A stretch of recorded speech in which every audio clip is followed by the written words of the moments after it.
Dördüncü sınıf bitti. Bugün ayrılık vakti. Küçük adımlarımız büyüdü, doldu hayatı. Birlikte yazdık illeri, gülüşü, dersi, arzuyu. Defterimizde kaldı uşaqlıq adlı bir duygu. Aysel müəllimə, ürəyimizdə yerin var. Sözlerin işıq oldu, yollarımızda iz koyar. Aysel müəllimə, sağ ol mənim quzularım deyirdi. Aysel müəllimə, sağ ol bizə sevgi əkirdi.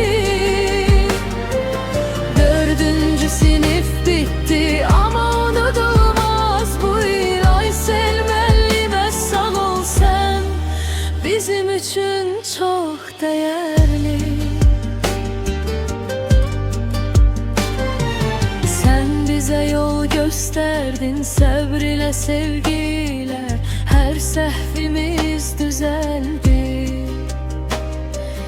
İsti yumuşak seninle, gülüşün kaldı sınıfta, sesin hele kulağımızda. Bu illerin hatiresi yaşayacak yaddaşımızda. Aysel müəllimə, adın düşmür dilden hiç. Seninle büyüdük biz, bugün ayrılıksa geç.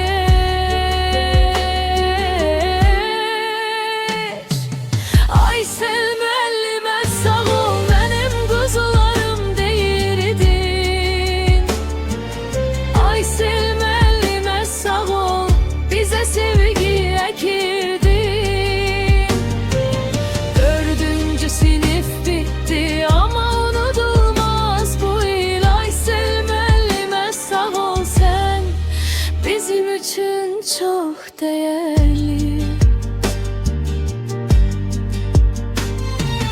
İndi yolumuz uzanır ama sen kalbimizde, senin verdiğin her ders ömür boyu bizimle. Sen biraz kederlidir bugün, biraz da gurur dolu. Çünkü biz büyüdük artık, seninle geçti bu yolu.